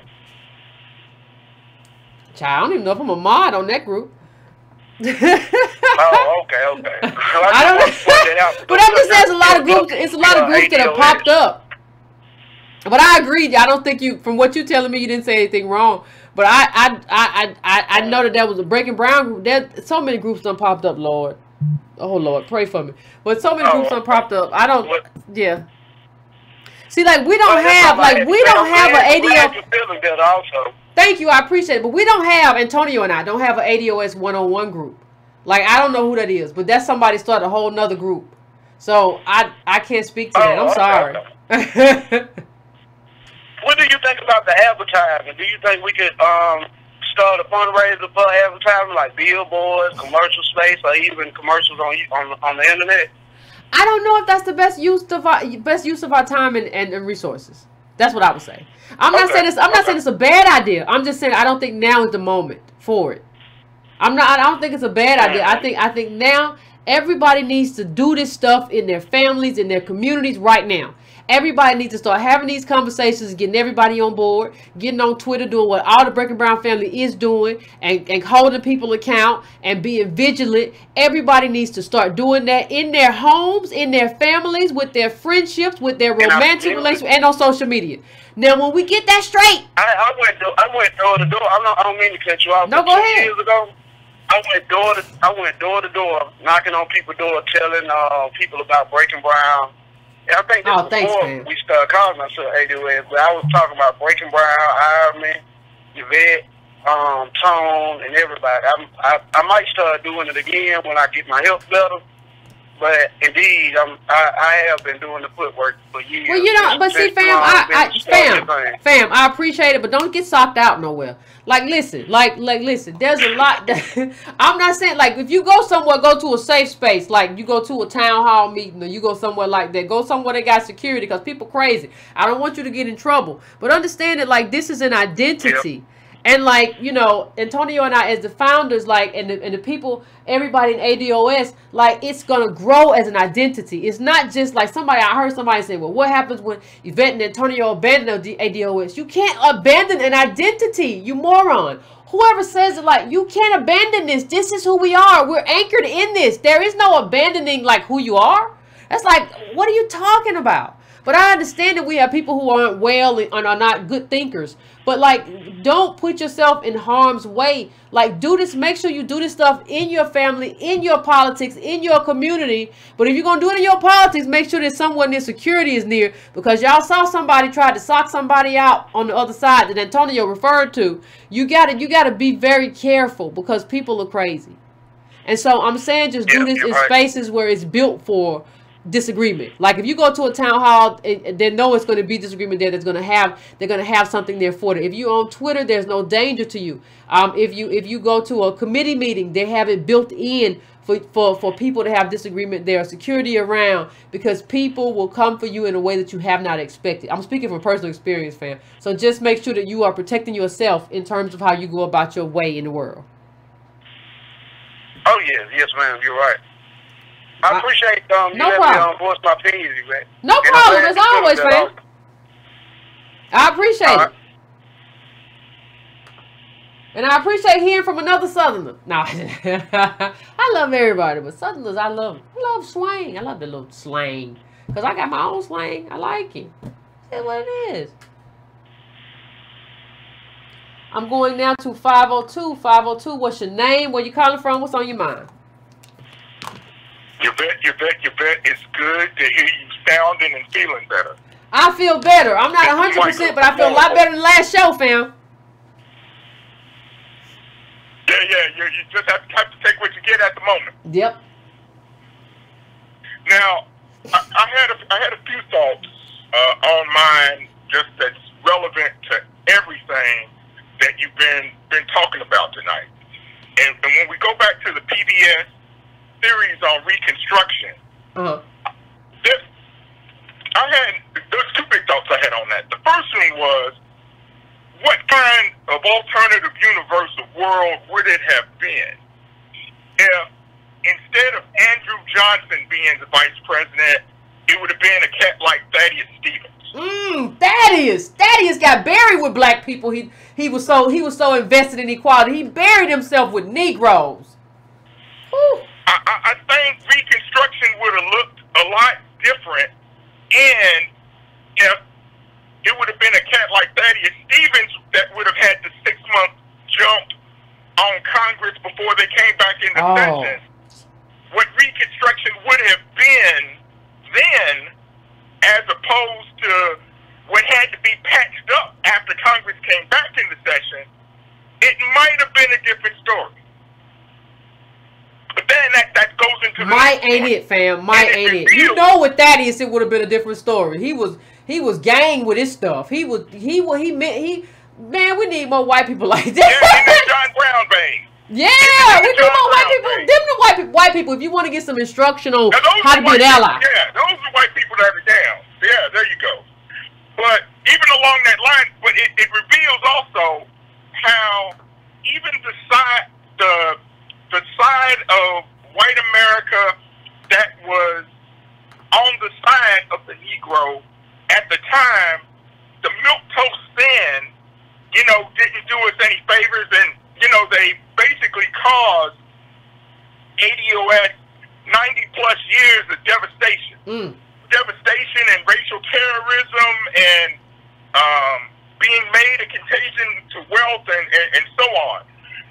Basically, when they started to get weak-willed in 1872, and then they got caught so vulnerable that they just let the Confederates have free reign by 1876, it was a crime against humanity. One of the things that I had always said, even when I was a graduate student back in the 90s, I was saying that the Confederate leadership, if you didn't hang them all, if you didn't string them up, they should have been exiled to Australia. Just like the English sent all their criminals to Australia. That's what the U.S. should have did. They should have sent the Confederates, particularly the Confederate leadership and the planter class. They should have been shipped off in exile, and not allowed to come back. You don't get to come home. Ain't no home. Yeah. But no, it goes into the other thing. Now, the other part is talking about what's going on in these Twitter streets as well. And it's amazing. You see all these other folks talking spicy. They're talking spicy. They're talking greasy, and it reveals the work that our ancestors have done. We've been the firewall for so many other aggrieved groups that, they've taken cues off of our freedom movement. But on the other end, they want us to be their cannon fodder. They want us to be the burden bearers of all the mess. And just as you said before, they want us to eat all of the failure while they take advantage of the fruits. And then they want to look at us and say, well, I don't know what's wrong with y'all. Ain't that something? And I appreciate the work that you and Antonio are doing and how you're leveraging the research of Professor Garrity and others to educate all of us. You know, we're growing. We're in the tens of thousands, maybe, you know, starting hundreds of thousands. Probably, you know, we're almost hitting an inflection point there. And Dr. West giving you a shout out, that was another good sign. It's just amazing how there's been so many forces that wants us to stay quiet, wants us to be scattered, wants us to be invisible. Yeah. Now, the last thing I was going to touch on, you know, when you look at democratic policy, and you've seen the CBC, you know, basically backing the play of DACA, and you've even seen measures and movements into some states into wanting to give undocumented workers the vote, even up to and including the vote. There are factions of the Democratic Party that just can't stand the idea of wanting to do right by ADOS. And it just comes back again. I appreciate the tenacity that you have to stay on code, to frame issues, what Antonio does, and his ability to take the socioeconomic data of this country, and particularly the plight and the condition of ADOS people, and to weaponize it for our politics, because it's absolutely necessary. You see, the Democrats are trying to do everything in their power to keep our vote without presenting any type of deliverables. And I appreciate you guys being the thought leaders, and then we just strive to be the soldiers. And just as cats like Paul Sowers, Matt, does his thing, there's going to be some more long form coming out that's going to be backing who we are and what we're all about. Yeah, real allies out there. We got real allies. We know you're real allies from the frauds. So thank you, fam. Thank you, fam. I appreciate it. I just want to say I'm going to wrap it up. Just let you get to other callers. I appreciate you. We appreciate you. We're going to keep up this fight. You know, you're going to be, ADOS movement is going to be well represented in Louisville, Kentucky. I appreciate it, fam. You know, we'll see the whole family come in October. I'm looking forward to this. I'm looking forward to it too. I'm very much looking forward to it. I am very much looking forward to it, fam. October can't come soon enough. Sorry. Pardon me. I'm going to 832. What's your name? Where you calling from? What's on your mind? What? I can't believe it. Houston. What's going on, Houston? You got through. What's the biz? Listen, okay. One thing, a couple of things. That gentleman that called and said he was questioning the young lady, I guess, that he was thinking about dating or whatever. Those kind of questions, that's called like the Socratic method, right? You know all about that. Philosophy. And what you do is you just ask people a series of questions, right? So it's kind of like priming the pump. Get them to, you know, one of the first things I started talking to people about, I was talking to my neighbor just yesterday about the wealth gap, right? The racial wealth gap. So if you get people to start acknowledging, you know, things are a little bit off, you know, our wealth position is not good, and they start acknowledging that, and you talk to them about a few more things the next time, and before you know it, you got your ADOS right there. So asking people those questions and talking to them just in that way, it actually builds a stronger foundation, because this is not just like some flash in the pan type thing, right? This is you want to build a foundation. You want to build like a structure, like an infrastructure. So I would suggest to people that's one way to start talking to their neighbors.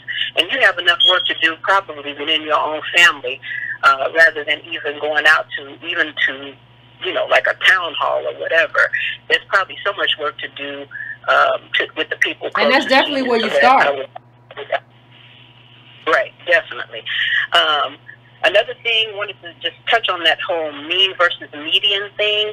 That is a big deal. And you know, like in subsequent shows, and maybe Tom can talk about that on Friday a little bit. Because what you're actually saying with a median is like, it's okay for half the people to be above a certain income level and the other half to be below. Ain't that something? So that's kind of like, I think maybe you should talk about that. That'll be interesting to really break that down.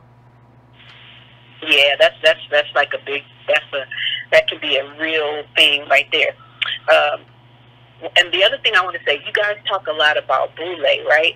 Well, let me tell you something. I think it's important to distinguish between boule who care and boule who don't care, because I can tell you, if anybody needs to be on board with this, it should be boule, especially boule who care, because I can tell you any number of stories. Just because you're boule, they don't remove you from ADOS life, not at all. Especially because every boule I know got cousins and nieces and nephews and all of that, and they're but they live in an imaginary life. They be trying to pretend like they don't. They live like, well, they better not be. Well, child, they is, honey. Because we know the truth. Because I'm gonna tell you, I tell you, it happens all the time. How many people that have to take in kids or pay for them to get out of jail and all of that. I mean, it's something going on all the time. Every time it's something. And, you know, they're coming to you because you're the one that got the money, right? Or so they think you have money. And so you don't get pulled out of that. They don't get pulled out of that life. That is, if they care for their family members, right?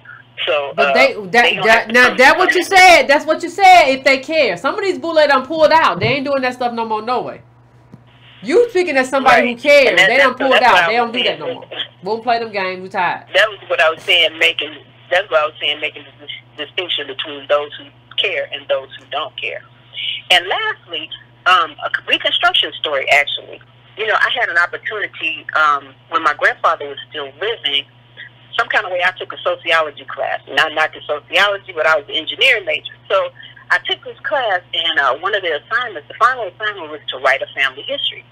So, of course, you go to the oldest person in your family, and I went to my grandfather. And he actually told me a Reconstruction story. He told me about his great-uncle or something that became a sheriff during Reconstruction. He was made a sheriff. And he was law enforcement, and you know, it's just amazing how that happened. And then, you know, but see, 12 years later, boom, gone. Yeah, but see, and see what that means. What, not just wealth. I don't think people understand. And I want to thank you for your call, fam. I think it's probably we're at the last call of the night. I'm gonna let you go because I think it's probably gonna be the last call. You know, because we're at the 2-hour mark. But I don't think what people, I think what people don't understand is that you also, not only did you not get to pass down wealth, but you didn't get to pass down professions. See, like if you've been the sheriff and like you can pass down that. Now my son's a sheriff and he do XYZ and he's so and so and so and so. You get to pass down professions. Remember, it takes like 3 years to create that. That's how you get expertise. We didn't get to pass down none of that. Like, they came onto the land. You watched the Reconstruction documentary. If y'all didn't watch it, just go watch it, please. And next week, we're going to get the second half. But, like, you just came on the land. You took land that didn't belong to you. You raped the women. You did all kind of stuff. Not only did you steal and plunder, but you, like, inflicted trauma into our community. How does America not think it owes for that? By what right are you telling me that you don't think you owe for this? This debt, like, our families have suffered a tremendous amount, not just wealth. We talk about the wealth all the time. We have the data for that. But the trauma that's been passed down because of you monsters who come onto land and just like, well, I'm going to kill you if you don't let me have my way with you. You saw that during the documentary too, right? How does that fit into like you having that woman having a family? How does that fit into that woman having a husband, having kids, and being able to like really care for her daughters or sons after like what she's experienced? We don't even talk about the trauma and passing down that trauma. How do you not think you owe for that? Like, what is America thinking and doing? You better figure it out. We're not doing this anymore where you just don't pay for it and you just don't care. So, fam, we're at the 2-hour mark. So, that is going to conclude our show for the day. Please remember, fam, when affirmative action was white, that the 23rd, that's the Thursday before Memorial Day. that's when we will be having our next book club, fam. So please, if you have not gotten that book, please get that book. We will be discussing that book in May. So please do that. I would appreciate it, fam. Also, please like before you leave. Before you leave, please like the broadcast if you are so inclined. I would appreciate it. Please share. Please hit the bell. If you want to donate, go to donatebrown.com. If you want to become a Patreon, go to patreon.com/ycarnell. You can go to subscribetobrown.com. You can also subscribe to our to the newsletter for $2 a month. All that good stuff, fam. So I want to thank everybody for tuning in tonight. I'm going to let everybody finish their libations and go to sleep. And until next time, fam, I may do a pop-up. I think I may do a pop-up show because we missed a show last week. So I may do a pop-up show sometime this week. It'll pop up on you. So stay tuned. We shall see. So good night, fam. Get some rest. Get some sleep. I know Eastern Standard Time is midnight. So I'm going to let you all get some rest. And if you didn't see the PBS documentary, please check it out. It's worth the watch. Just fast forward towards the Clyburn part, but it's still worth a watch. It's interesting, too, to watch how white people be like, well, we're not quite there. We're a long way from not quite there, white people. I know you don't know. But you need to know because this is America and we're America. So it is what it is. See you soon, fam.